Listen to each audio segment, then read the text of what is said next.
Hi, I'm here to help you create a budget that's personalized to you. This spreadsheet contains three unique features. First, it walks you through the budget creation process step by step. Second, upon completion of inputting all of your expenses, the spreadsheet enables you to visually see the amount of money budgeted to each spending category using a pie chart. 3. If you're trying to save more money, the spreadsheet will quickly identify non-essential expenses so that you can cut back on non-essential spending as desired to meet your individual financial goals. So let's get started. First, we're going to start with the General Information tab. This is essentially a questionnaire that asks you easy questions. So my name is Kyle. Your take-home income is, let's say it's $48,000 a year. And let's say I am married and her name is Hannah. What is Hannah's take-home income? Let's say $52,000 a year. Let's say we do share bank accounts. And this is a question that asks if we want to separate monthly spending from yearly spending. So that means if we did do that and answered yes, we would have a monthly bank account and a yearly bank account. And the reason you would do that is because if you didn't do that, what would happen is you would have everything, trying to budget everything in one account. And then you pay your yearly car insurance, which is a $500, $600, $700 bill. And that your car expenses, your transportation expenses for that month appear to be over budget when in reality it was unavoidable. So this is why you want to separate your yearly budget from your monthly budget. Okay, so next, do you and your spouse share savings account? Let's say we do. And if we want to separate a general savings with a large purchase savings, we would do that. Or if you just want an only general savings account, but I like to budget for large purchases that are going to happen in the future. So once you've filled out all of those questions, you move on to the next tab. This is where you put a Y for all expenses that you have and an N for all expenses that you don't have. Okay, so I do pay rent, household repairs, no, property taxes, no, lawn care, no, groceries, yes, restaurants, fast food, yes, and yes.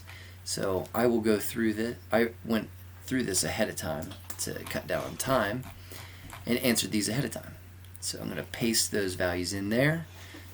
And then once you finished all of them, this is a no, the next step appears. So this is where you're assigning this expense to your monthly budget, your yearly budget, or your large purchase savings budget. So rent is a monthly budget. Groceries is a monthly, restaurants monthly, fast food, all of these are monthly. Electric is monthly, internet is monthly, trash removal, cell phone plan, cable is monthly, cleaning supplies and cookware, toiletries, all of these you don't care about monitoring on a monthly basis. You may want to monitor those on a yearly basis. And so on and so forth. And an example of something that would go into large purchase savings would be home down payment. Okay. And one thing that I would add is all of these blanks here are for you to manually put in. So your input here. And when you do that, you would put a Y there and then assign it to one of the accounts. That simple. So if you thought of something that I didn't, you can just add it.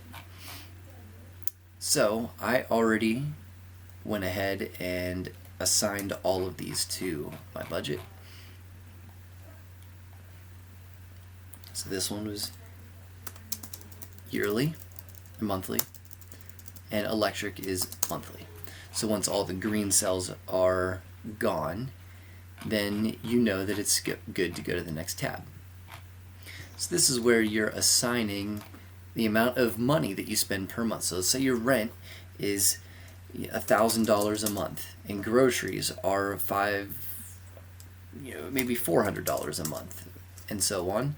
Cleaning supplies every year, I probably spend $200 on cleaning supplies, and me personally probably like $50 a year on cookware. Car insurance is $600, and vacations, maybe I want to go on vacation every other year, so $1,000 a year, so $2,000 to go on vacation every other year. So for this year, it's $1,000. So that would be the process, and you would fill in all of the boxes.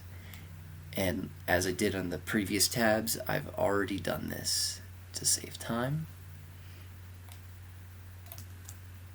Just copying and pasting.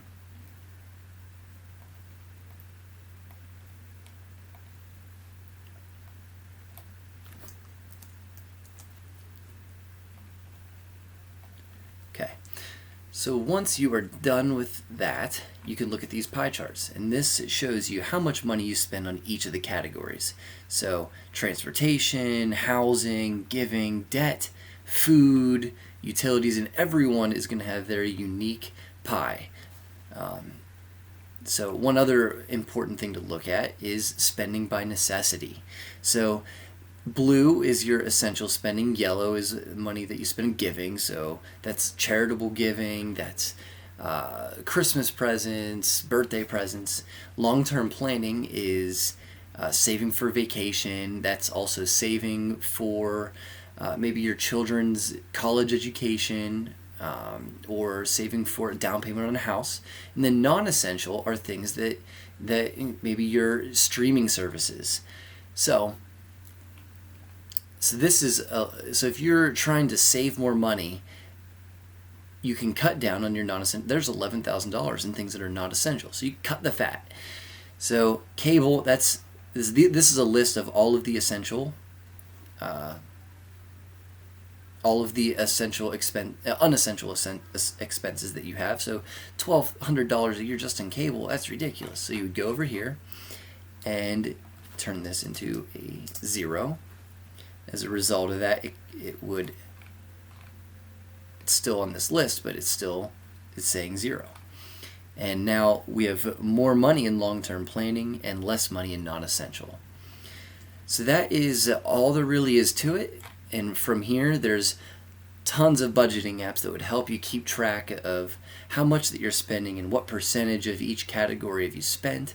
There's lots of budgeting apps that are out there that can take you from here. But this is the perfect way to set up and figure out how much money you spend on each category, and a good way to organize it in your mind so that you're not over budget on months that in reality you just had a large expense that happens once a year. So if you have any questions, feel free to reach out. My email address is kyle.harris12321@gmail.com. Thank you. Bye.